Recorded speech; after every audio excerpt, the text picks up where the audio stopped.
Things got a little hectic yesterday. I ended up selling the Volkswagen. Basically on my last bolt that I was trying to torque down, I almost sheared that off inside the head.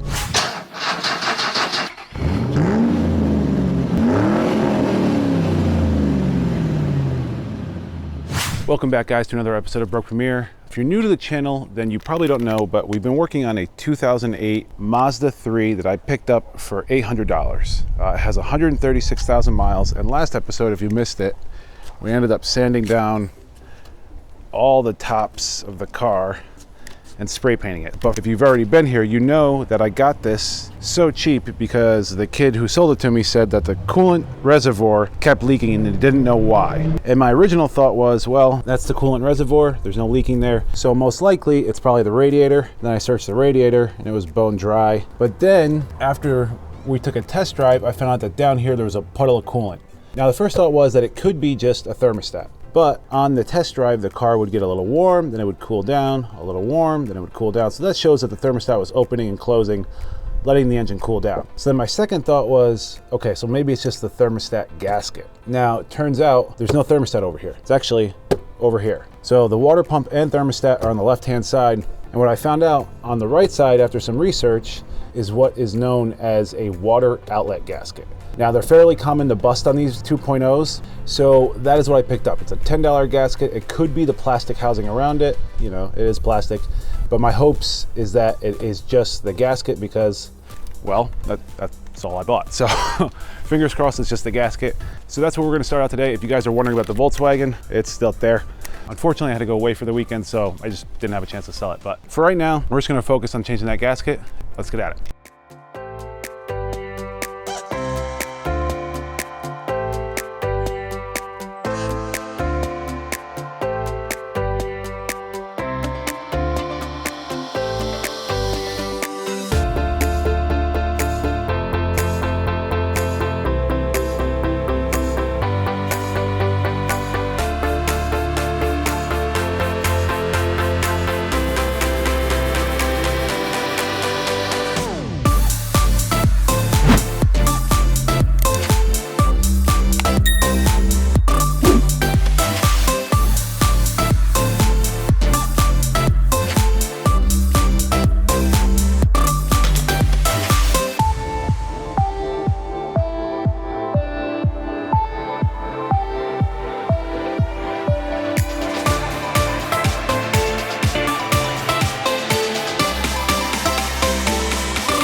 All right, so it is about 2 days later. Things got a little hectic yesterday. I ended up selling the Volkswagen. The Volkswagen sold for 3,600 bucks. Not gonna lie, I thought I was gonna get around 4, maybe 5. But this comes back to learning about emotions when selling this. I know some of you guys are new flippers out there, not getting emotionally connected. I love Volkswagens, I love Audis.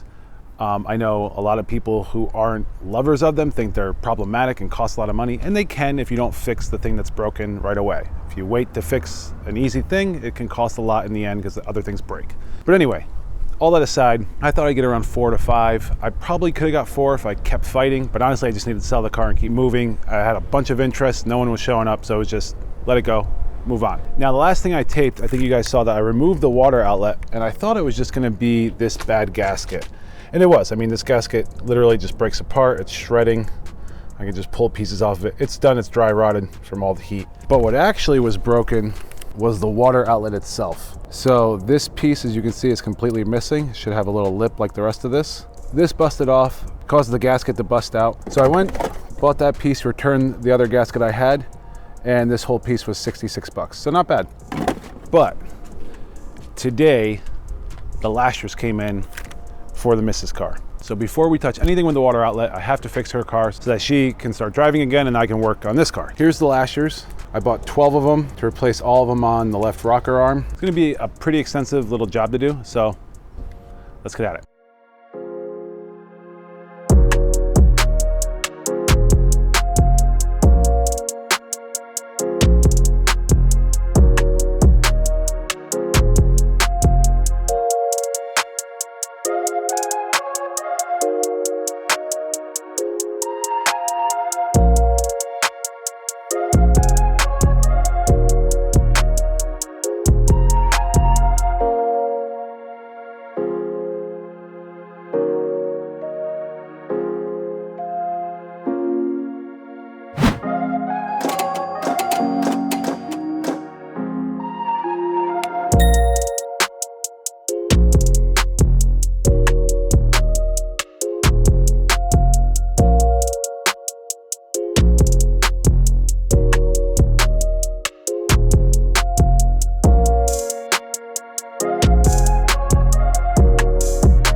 All right, so obviously it is the next day.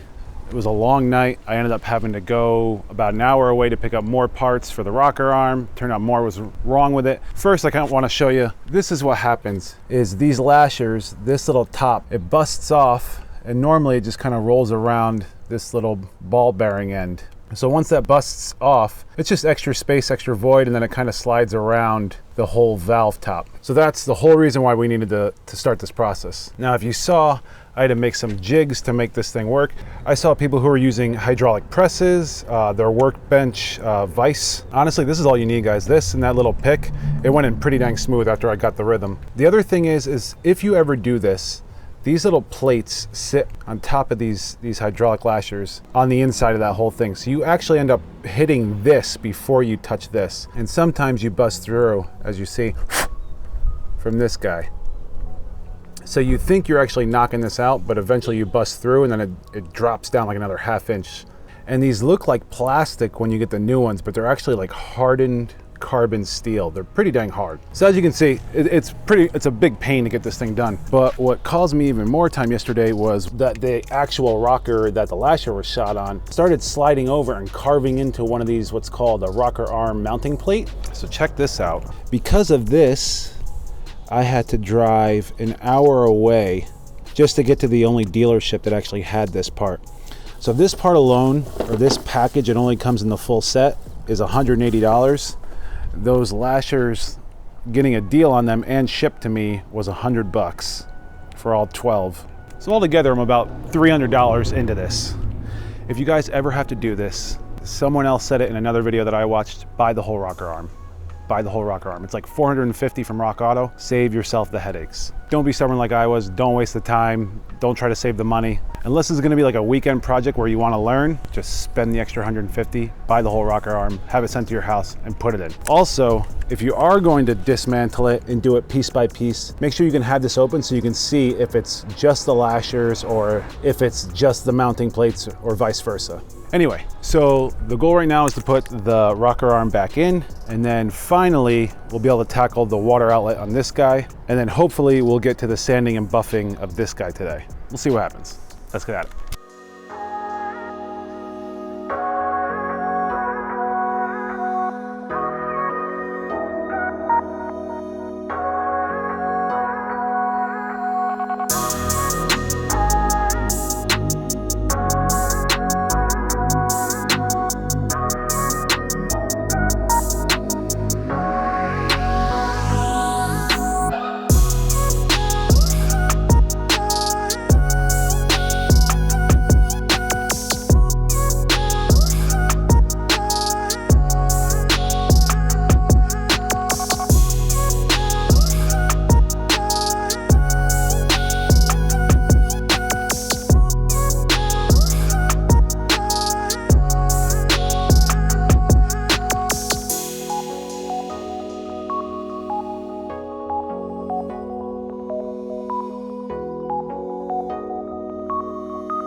All right, guys, so it is the next day again.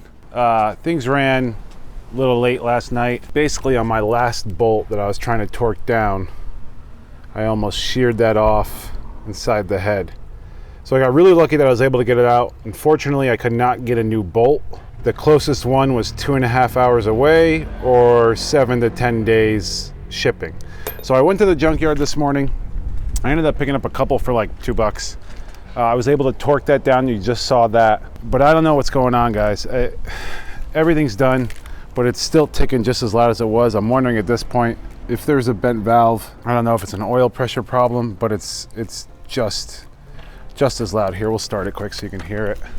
Yeah, it just doesn't make sense to me anymore. So if any of you guys out there know a little bit about this, I could really use some help. I'm gonna be searching tonight, but, so I mean, you can still hear it clearly.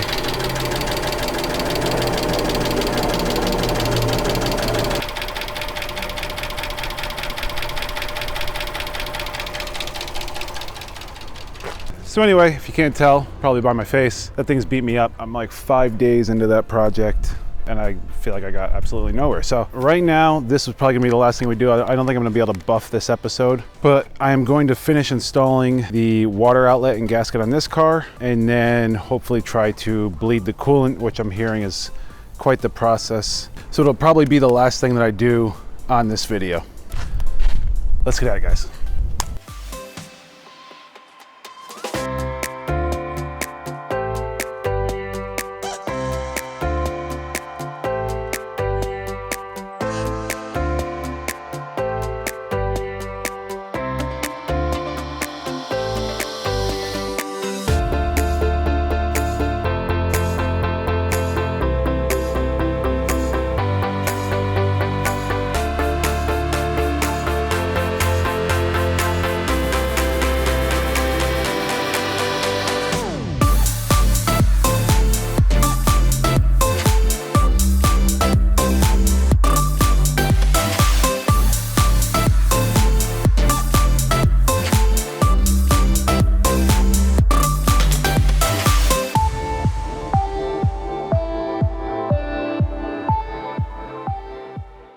All right guys, so I think that's gonna wrap up another episode of Broken Mirror. As far as this guy, it is running. I don't see any leaks yet. I'm going to bleed it a few more times just to make sure that there's no coolant leak. I don't want the same thing to happen and it blow out a gasket and just basically repeat the whole process. So I'm gonna do that a few more times. The Challenger, I'm not even sure, guys. At this point, I'm wondering if it's rod knock or if I have to do the other rocker arm, or if one of the valves bent while it was running like that. I just don't know. So if any of you guys know these 3.5s, they're usually in the Chrysler Pacifica, the Chrysler 300, Dodge Durangos. They're a pretty common engine across the Dodge and Chrysler line. And then hopefully by next week, I will also have a new flip. Don't know what it's gonna be, so it's gonna be a surprise for both of us.